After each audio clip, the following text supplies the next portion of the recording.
Alright folks, you all ready for your tour? You want to come on over? Alright, well welcome to Bruichladdich Distillery. First things first, I'm going to have to ask you to put these aqua face masks on, if possible please. Fantastic. And then, if you could all just sanitize your hands before we head out, safety first in these times. No, don't drink it sir, we'll get the drams at the end, thank you.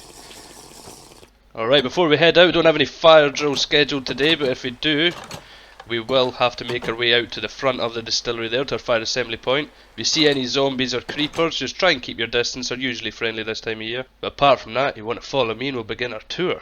Alright? Good stuff, follow me guys. Okay, follow me into our mill house.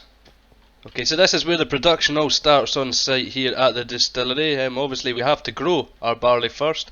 We try and grow as much barley as possible as we can on Islay, so over 50% this year was actually grown on the island. It's very important to us to try and keep that provenance in our whisky. It makes sense if we're making an Islay whisky to use Islay barley.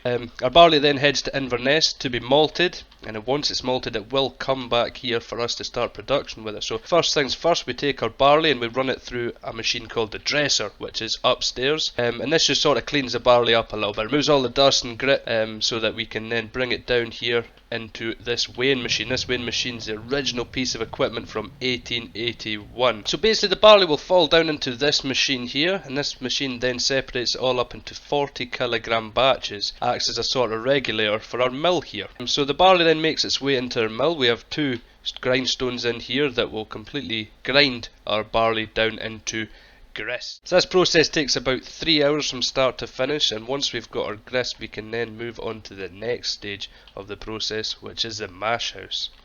Any questions? Good stuff. Okay, follow me guys.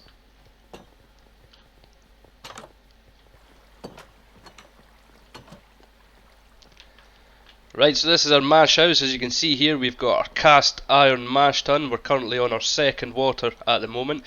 So what we do is we bring the grist across from the mill house. We're going to fill it into our mash tun here, and at that point we'll then add in 23,500 litres of water that we get from our Anton Glen, which is just up the hill from the distillery here. It stays in here for about half an hour before we start draining away, and then what happens is the water starts extracting all of the natural sugars from the grist, and this creates a liquid called wort. Our wort will then take next door to the tun room, where it will then undergo a fermentation process. Although back through here we do repeat this process 4 times of adding the water into the grist, allowing it to extract as much sugar as possible before we then drain it away. We do find however that at the 3rd and the 4th stage that there isn't as much sugar in our wort because we've extracted most of it already. So the 3rd and 4th water don't go next door to ferment, they go into those 2 brewing tanks over there. So then is once the 4th water is drained away, what we're left with in the mash tun is called a draff. It doesn't contain any sugar anymore, so it's not much use for us. But what we do is we'll fill it into a trailer outside, and the local farmers take turns and come to pick it up and they feed it to their cattle. So we don't like to waste much around here. So anyways, that would be the end of the mash, and then it's just a case of starting the process over again. We'll bring the next load of grist across. However, we're going to use the 2 waters that we sent into our brewing tanks. They'll become the 1st and 2nd water of that mash. So this is just to make sure we're getting as much sugar as possible in our wort, and it just means that we've got a lot of consistency in our wort as well. So like I say, at this point it's just about getting sugar into the liquid. So next door, once we add yeast, we can start introducing alcohol into the process. Are we all up to scratch with that? Good stuff, thank you very much guys. Right, well, once you've taken your photos, you want to follow me through to the tun room. So you can see here we've got 6 large wooden washbacks made from Oregon pine, and what we do through here is we bring our wort through, and then we're going to add in 2.5 bags of fast acting yeast and 2.5 bags of slow acting yeast straight into the washback. We then leave it for a period of 72 hours, and during this time what happens is the yeast is going to start taking all that sugar in the washback and converting it into alcohol. So towards the end of this fermentation period, what we'll have in here will be around 6% alcohol. It's going to be called wash now, and it's essentially a beer, or a very rough form of beer. Not a very pleasant taste most of the time, but we're not too fussed about that at this point. So if you can jump up onto here guys, we'll show you what it looks like inside. Oh dear, seems to be a lot of fish. Maybe we've been in shut down too long. We'll move swiftly on from that. Okay, so now that we've got our wash, we need to then distill it. So come through here into the still house guys. Oh sir, don't touch the still, it's very very hot. You'll burn yourself. Thank you, thank you. So yeah, we've got our wash now. Like I say, it's around 6%. So what we do now is we bring our wash through, and we're going to fill it into these two stills here. These are our wash stills. We're going to heat the stills up to around 93 degrees Celsius, and at this point, the alcohol in the wash will start to boil, and it'll start to evaporate up the necks of our still here. So you can see we've got very tall, narrow neck stills. So what this means is only the purest alcoholic vapours make that journey to the top. It means we get a more refined, smooth, sweeter spirit as a result. So the spirit will then make its way up to the top here. It will then get to the condensers in the middle. And essentially what happens here, we've got around 180 copper pipes that run through these. We pump cold water through these pipes so that it rapidly cools our alcoholic vapours back down into liquid. So that will then fall down the condenser, come through our wash safe here at around 23-24% alcohol, and at this point we call that liquid low wine. So you can see it's coming through. It's a lot clearer than it was next door. You see that? Good stuff. So it's not quite ready just yet. I'd say it's 23-24%. We need it to be a bit higher, and there's still a little bit of impurity about it, so we're going to distill it for a second time over on this side. So basically it's exact same process, except the spirit that will eventually come through the safe here is going to be at the start of the run around 73% alcohol. So we're going to take 3 different cuts at this stage. So we have our 4 shots, which is the extremely strong spirit coming through at the start. It's actually poisonous, got a very high concentration of methanol, so we don't want to drink too much of that. That first cut will make its way over into the receiver tank over there. Now this run takes around 35 minutes. After that point the liquid will start to clear up, the strength will have dropped down to around 72%, and that's when it's now safe to consume. So we then start our middle cut. Middle cut lasts for about 2.5 hours. It's all the spirit from around 72% down to 63%, and that middle cut will go into our bright blue tanker. It will head up the road to the warehouses, and that will go into barrels so it can eventually become Scotch whisky. So this is a sweet spot of the run. Now once the strength drops below the 63%, we'll then start our third and final cut.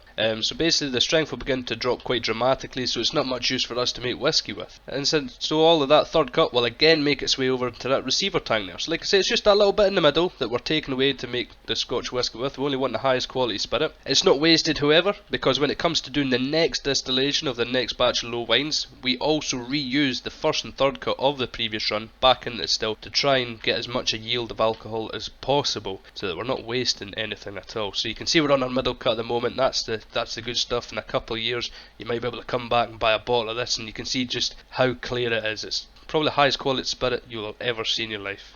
But it's not Scotch whisky just yet. That is just our new make spirit. So what we need to do now is we need to head to the warehouse, and we'll need to show you how we mature this stuff and make it into Scotch whisky. So have you taken all your photos? Good stuff. If you want to follow me, guys, we will head to warehouse number 5.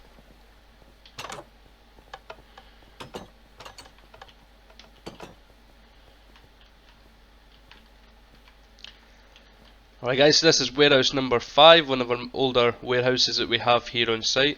So as you can see, we've got a lot of different barrels in here. So what we do is we fill the new make into the barrels. They're made of oak, and then we leave it here for a minimum of 3 years so that it can be called Scotch whisky. What we find also is that the spirit will also begin to develop flavour, influences and colour depending on what type of cask we put it in.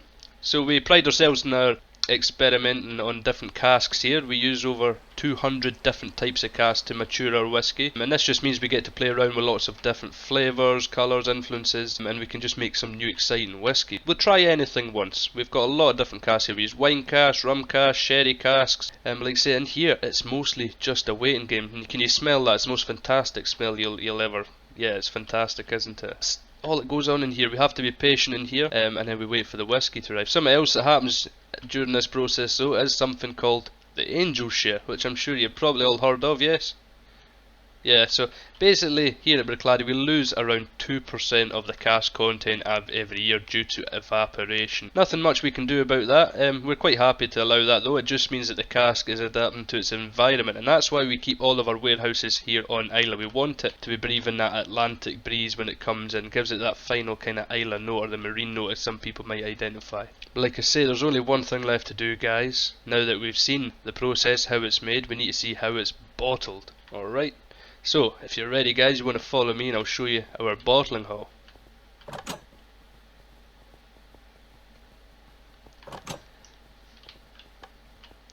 Alright folks, so we do 100% of all of the bottling of our whisky right in this room.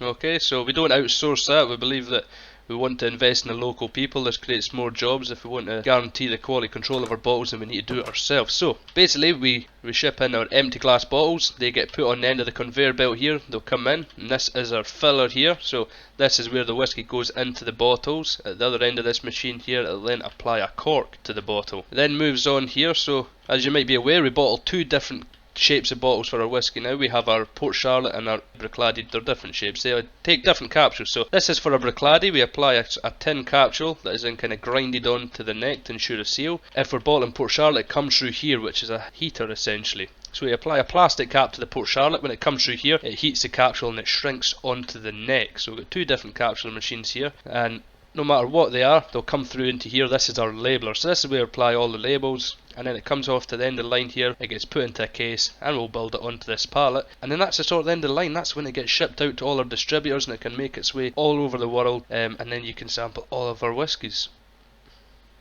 So there we are. So anyways, guys, you've done the tour. We need to go and see if we've done a good job now. So you want to follow me back to the shop? I'll get on with our tasting. Alright guys, since it's just the two of you and it is Feast Day, we'll not bother with glasses, so here, just have a bottle each. This is our new PC16 release, our Feast edition. It's a really nice dram.